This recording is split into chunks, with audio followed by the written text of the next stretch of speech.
My name is Edward Nyakon. Today we're going to look at a statement that has been issued by the Bank of Ghana, warning Ghanaians not to do business with a company by seeding the word remit, indicating that if you put some amount of money with them, they can double it. But the central bank is warning us not to do business with them because you will end up losing your money. The Bank of Ghana, it's a scam, and therefore you shouldn't patronize their service. Secondly, the National Identification Authority has issued a statement as well that from 2022 January, you cannot do business with any of the banks in the country without the national ID card. So if you've not done it, you have to do that. We're going to talk to one Malik from Stanbic Bank, and then we're going to look at how the pros and cons of this particular move by the NIA. And finally, we'll look at the growth rate of Ghana's GDP 2021, which the IMF has reviewed our apples. Initially, they were targeting that we're going to do 4.6, but now the IMF is saying that Ghana is likely to cross over 4.6 to 4.7 close December 2021. So we're going to look at that. But before we do that, let's take the base language for today.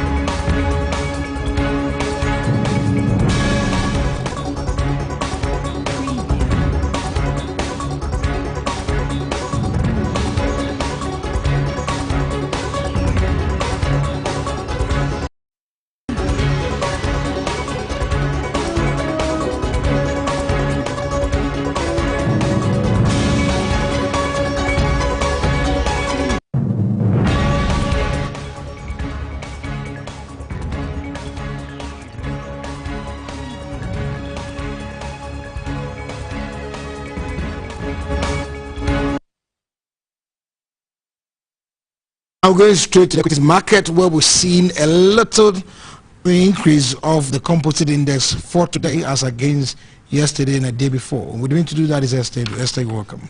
Thank you, Edward. Well, for the past 2 days, the composite index has been going down. Tuesday went down, and Wednesday also went down by 1.37 points with regards to the composite index. And the financial stock index also went up by 2.5 points. Well, the year-to-date change is 46.65%. Also, in terms of volume and value for today, in terms of volume, we had 104,767, and I think that's the lowest we recorded for this week. And in terms of value, we have 385,045, and I think that's also the lowest we recorded for this week. As I said, the market capitalization went up by 1.7%. The market in terms of billions is 64 billion 91 million, and with the trading results, 2 equities registered price changes. We have them both in the financial stocks. GBC lost 0.01 pesewa, and Republic Bank gained 2 pesewas. So gained 2 pesewas. Yes, you're right. Gained 2 pesewas. So that's about it for the stock market for today. All right. Thank you very much. We go for a short break. When we come to Kwame from the Bank of Ghana, and then we find out more from him. Kwame, in particular, he's in charge of fintech at the Bank of Ghana, about the statement that has been issued by the central bank warning Ghanaians to desist from doing business with this pseudo company by the name World Remit.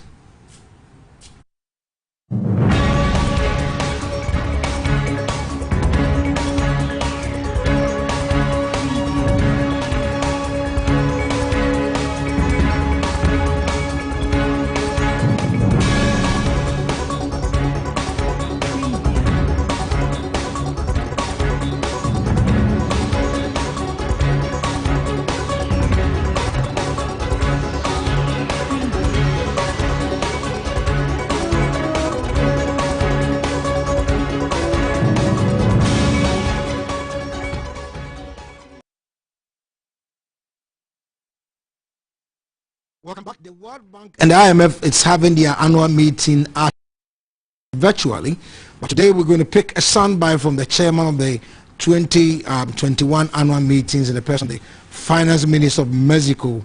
He addressed the press today. Let's pick that soundbite.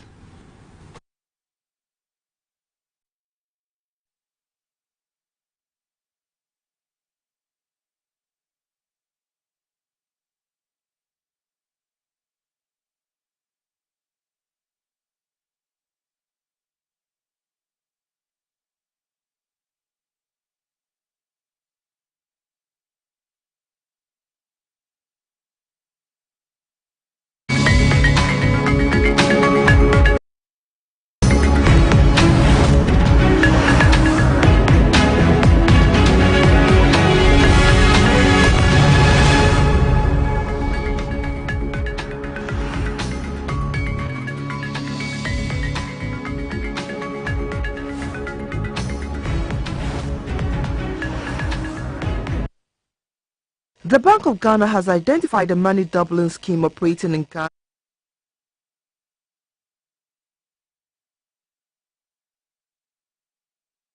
The name World Remit. Bank World Remit is a fraudulent scheme which is distinct from the globally renowned fintech World Remit, which is in the business of international fund transfers. The Bank of Ghana said the scheme encourages customers to select preferred packages, following which a code is generated by the fraudsters with which they obtain the accounts of their victims for malicious purposes. The public has been advised to verify with the Bank of Ghana the licensing status of persons or entities before depositing funds with them. In a related development, the Bank of Ghana has denied running a promotion regarding its 64th anniversary celebrations. The bank has advised the public not to subscribe to the fraudulent links shared on social media intended to lure users to participate in the promotion. Hello, welcome back. We're going to talk to Kwame Opon from the Bank of Ghana. Kwame, you're welcome. Thank you very much, and good evening, listeners. Great to have you. Now, what is the statement by the Bank of Ghana seeks to achieve? So the statement that has been issued by Bank of Ghana and this public notice is to advise the public to desist from participating in this illegal and fraudulent scheme. It is something that, in fact, we have been tracking over the past 1 year, so I think your viewers and listeners may recall that sometime in October 2020, the central bank similarly issued a public money doubling. Subsequently, our work, we had identified a variation to that money doubling scheme that had been termed World Remit, actively misleads consumers about the possibility of some outrageous investment returns. At the same time, takes over their channels and other social media channels and does not actually deliver what it promises. So this is what we seek to caution the public against, while we also undertake our work in action against such entities and individuals. At this time that you're using the statement,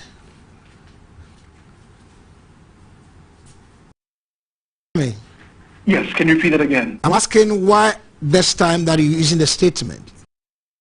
Certainly, that's a good question, but in fact, this is not new. So, as I mentioned earlier, and your viewers might recall, sometime in October 2020, we identified some of these activities. So the early versions of this was also made known to the public to the in it in October 2020. We continued to monitor activities in the market. We've also identified this variation of it, and we have sought to notify the public against this variation as well.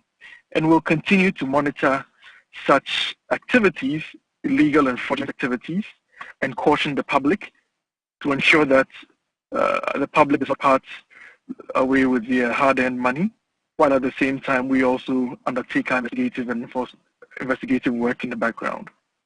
Right. So what is the next line of action after this statement?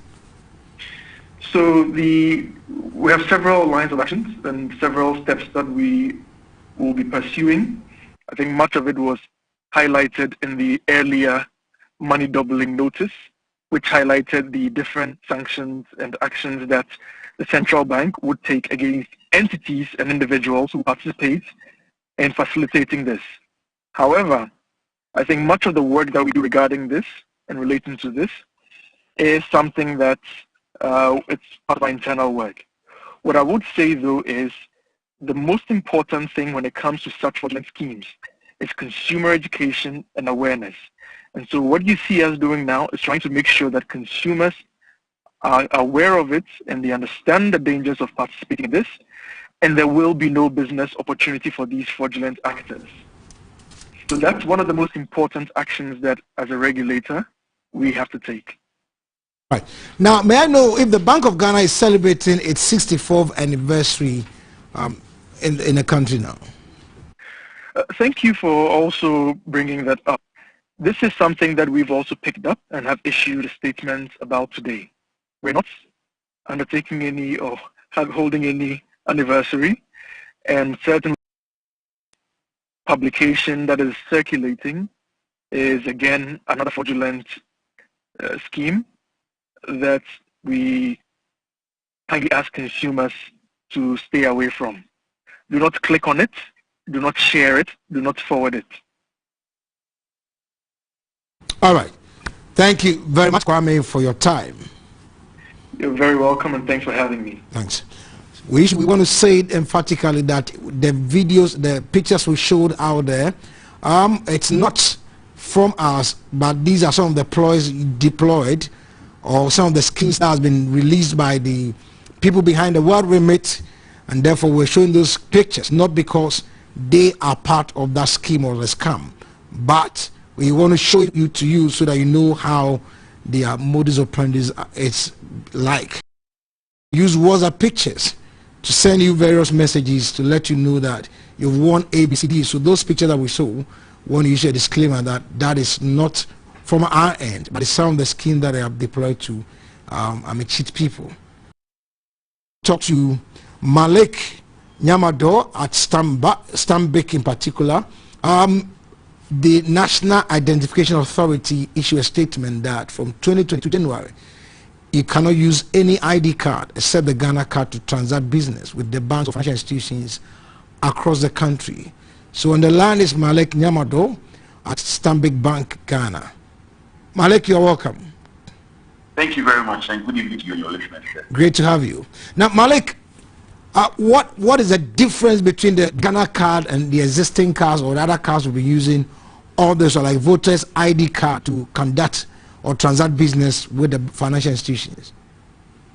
Thank you very much for the question. So the Ghana card gives us, in terms of biometric details of every individual. As a bank, we seek to have a full view of the customer in terms of information. And once the National Identification Authority has all this information captured to give us the identity of the customer, we see it as a very preferable card to use. If we take one like the voter ID 1992, I think we've had about 2 or 3 versions of it. Because when the CI changes, then we have to wait for the verification process. Everything goes anew. But with this, we see especially all the things to be used for. Thank you. All right. So in terms of enhancement of operations, how is it going to improve upon your work as a bank? So digitization is a key thing for us. In this industrial revolution, banking and more. It is where, when, and how 24/7 for the customer to access. And so the identity of the customer fully without any doubts or challenges. And the Ghana card offers us to actually get a line or truly trusted as the person we are dealing with. The identity of the person matters, and the relationship starts with the ID of the person. And so once the Ghana card provides the full biometric data, don't forget, the same card is being used to re-register SIMs. We've had controllers say they're going to use it for payment of salary. We were almost voting with it until the decision. And so I'm sure in the subsequent one, we'll be voting with it.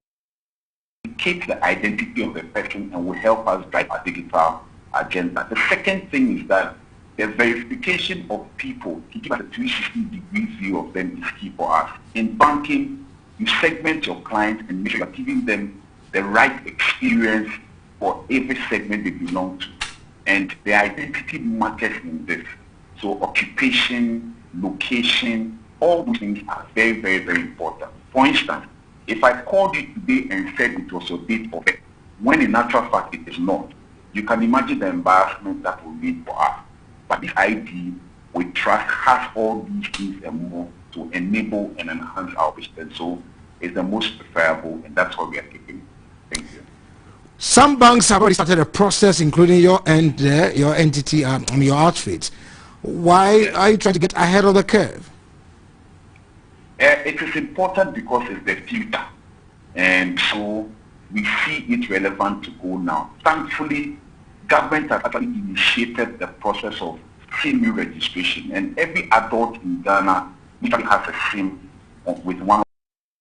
So we'll rather ride on the back of that. But for us, most importantly, is that we get the right information from the beginning, because at the customer onboarding stage, quality of data you collect is key. And so we want to get the right information. So even for us, it's not just the need to fund. We're actually going back to update the records of all our customers already. So there's a project running where we are contacting our customers across board to give us the Ghana cards to update their information. Remember, addressing has been a key challenge in this country over time. Government has gone ahead to do this GPS addressing system, and that information actually is part of the Ghana card, and so it also enhances our ability to easily locate our customers and reach them in person where the virtual opportunity sales are. So these are some of the reasons why we want to actually go ahead and run with it right now. Finally, someone will say, if I'm a client or any other bank and I go through this process, how would that help in my relationship with the bank, even in terms of interest rate? So our relationship interest rate is a one-on-one thing. It is not a one-size-fits-all. So as much as possible, once you have actually met all these requirements and we have onboarded you, we begin a relationship with you. Interest rate is one of the benefits of the relationship. And once the relationship starts, trust that we will do everything to make sure we build it up, and whatever interest rate will work for both of us, will work with. So they are definitely benefits as well. Yeah. Thank you very much, Malik, for your time. Very grateful. Thank you very, very much, Edward, and thank you with the video. Now, the IMF has issued a latest statement indicating that Ghana's GDP growth rate for 2021 is likely to go up above 0.1% of what they earlier predicted. So they are now saying that it's going to be about 4.7% close December 2021. I'm going to talk to Paul Appiah-Konadu, economist, about what exactly this means and what will be the impact on you and I. Paul. All right, we'll go for a short break. When we come back, we'll talk to Paul Appiah-Konadu.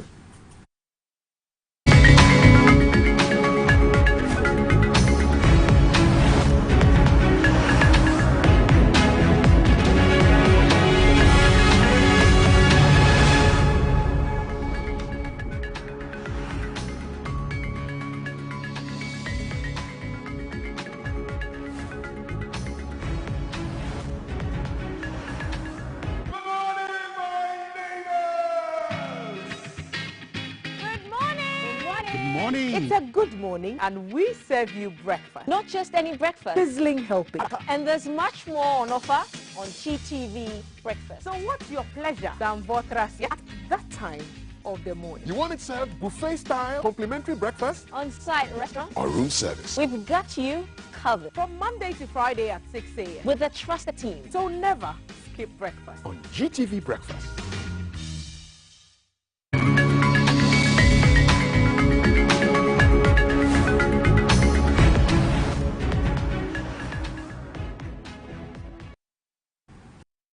To Market Avenue, Paul Appiah-Konadu is on the line. Paul, you're welcome. Thank you very much, Edward. Great to have you. Now, Paul, Nice to have you here too. IMF is projecting that we're going to close the year 2021 GDP growth 4.7. A review of what they have done earlier. In your view, what was this upward adjustment? Yeah, I think the easing of the COVID-19 restrictions is the main factor that has contributed to the review of IMF's projections concerning the GDP growth in Ghana. As we all know, the COVID-19 restrictions an adverse effect on businesses, especially the small businesses. So as the restrictions are being eased, I think it's provided an avenue for small businesses to be able to sell. As we all know, demand since the restrictions were eased has increased quite significantly. And since most of these small businesses thrive on cash flows or constant cash flows or consistent cash flows, that's for certain will have positive impacts on the growth of small businesses. And with small businesses, 80% of business in Ghana, it's expected that Ghana's GDP will expand with the easing of the restrictions. All right. Now, somebody out there will be asking, so if there's a 4.7 GDP growth rate, what does that mean to me? What will be the impact on my life? Yeah, as the cake is being expanded or increased, what it means is that if it's put to trickle down, then that will also create opportunities in terms of employment and also in terms of government revenues through taxes. You know, out of the income growth, that creates additional income for those employed, or that will create opportunities for people to be employed, and as they get employed, they will earn incomes, and as people earn incomes, tax revenues will also increase. Income. And also in terms of employment, as we all know, unemployment is a major issue in Ghana, so as the economy is being expanded,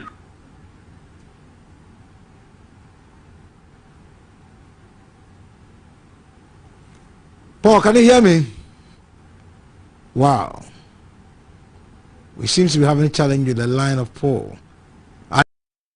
When there's a GDP growth rate that is increasing, it will have impact on jobs and income levels, because the more economy expands, the more there will be opportunity for job creation, because once there's economic activity, it's likely to impact on job creation and other opportunities. And the IMF is also saying that hopefully by 2022, Ghana's economy will expand by 6.2% as against 4.7% that they are projecting for December by December 2021. So it's good news, but the key thing is that some economists say that, look here, this growth must be inclusive. It needs to make sure that it covers other things. And again, is the growth being driven by, sustainable, projects? Because the world is now talking about sustainability or sustainable development goals. So these are key issues that as we grow, we need to look at. Is it going to be inclusive, or at the same time, is it going to be top there? I hope Paul is back online. Yes, I'm back. I'm here. All right. So, Paul, I wanted to find out. The IMF is also saying that by 2022, we move from 4.7 to 6.2. Hello? Yes, I'm asking that the IMF is also projecting that by 2022, the economy will grow from 4.7 to 6.2. Okay. What are the likely drivers, the drivers of this growth? Which sectors of the economy? If we look at Ghana's economy now, previously we had the agriculture sector being the biggest contributor in terms of GDP, but now we have the service sector taking over. And with the service sector, in terms of impact on the masses or the average Ghanaian, that is quite limited. So I think going forward, even as we yearn for the growth, it is very important that we put measures in place to make sure that the growth is coming from the employment generation sectors. For instance, the agriculture sector, for instance, employs more than 50% of Ghanaians, but as of now, it contributes only about 22% to GDP. So if we are going to have the growth coming from the service sector, that is the banking and the communication sector, then in terms of employment, that will be limited, because that's the sector where we have technology leading to people even losing their jobs. So it is important that even as we have the growth, we have the kind of that trickles down to the masses, that creates employment for the average Ghanaian, that creates income growth for the base of the pyramid population, that is the poor and the average people. And I think it is important for us to focus on growth from the agriculture sector in particular, and also growth from the SME, small and medium scale enterprise, that will lead to poverty reduction, and that will create income generation for the masses or the poor and for the average people. So the growth is fine, it's good, we are growing by, it's projected that we grow by 6 point something percent, but it's also important for government to put in measures to make sure that we also have growth from the agriculture sector and also from the small medium scale enterprises for the growth to be impactful on the masses. All right. Thank you very much, Paul Appiah-Credu, for your time for this explanation analysis on Ghana's GDP growth rate from 2021 to 2022. So this is how we do it for today. My name is Edward Nyakun. God willing, we'll come your way tomorrow. But if you missed the show, you can go back to our Facebook page, Ghana Broadcasting Corporation, and even on YouTube, and can get it there to view. Shalom. God bless you.